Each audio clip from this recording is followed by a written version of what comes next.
We are walking through the story of the Bible, focusing on the role of priests, And that story begins with God creating a garden called Eden. where heaven and earth are one.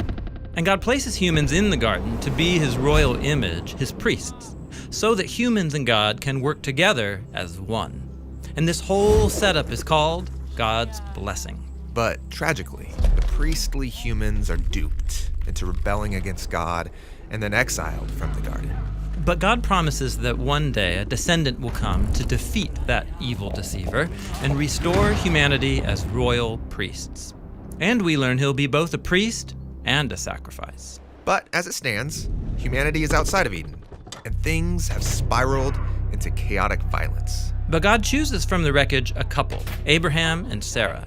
And God calls them to journey to the land of Canaan, and he promises to give them a huge family and all the blessings of Eden. Now, the blessing isn't just for them. The goal is that God's blessing flows through their family out to all the nations. And so that makes Abraham's family like a priesthood. So is Abraham that royal priest we've been hoping for? Well, no.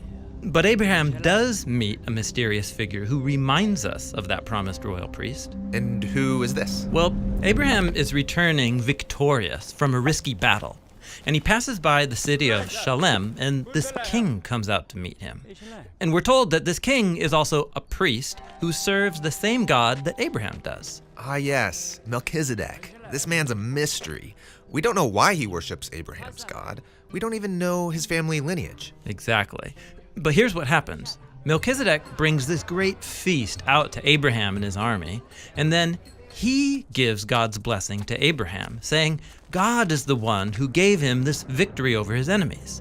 Then Abraham gives Melchizedek 1/10 of everything that he has, and that's the story.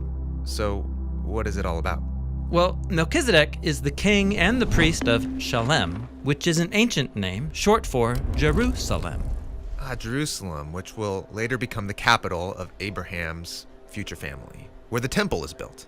And that 10% that Abraham gives Melchizedek, that's just like the 10% Israelites will later give to honor the priests who work in the temple. Exactly. And so here is Abraham, the father of the Israelites, and he's honoring a royal priesthood that existed long before Israel's temple or their priests. Ah, Melchizedek. Yeah, he's super important, and we'll come back to him when we get to the story of David. Okay, back to Abraham. We find out that he and Sarah are unable to have kids, and they're really old, so how are they going to have a family? Well, they scheme up their own plan. Sarah forces her Egyptian slave to produce a child with Abraham. But once that happens, Sarah ends up despising her slave and oppressing her. So instead of trusting God for a family, they do it on their own terms.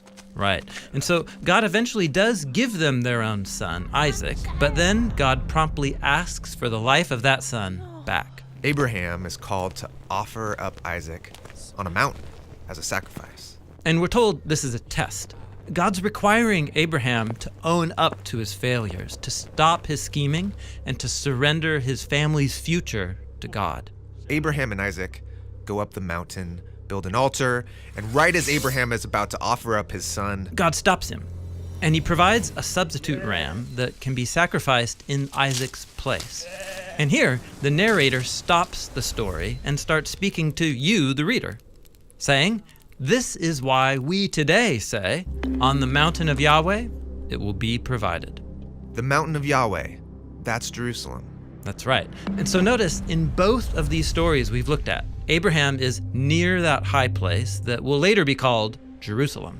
In the first story, Abraham meets a royal priest, and in the second story, God provides a substitute sacrifice that covers for the sins of Abraham's family. Yes, and both of these stories point forward to the need for a future royal priest who will also become a sacrifice for the sins of Abraham and his family. From here, Abraham's family grows to become an entire people, but they eventually end up as slaves in Egypt. And so, how can a group of slaves produce a royal priest? Exactly. And so that brings us to Moses, whose story we're going to look at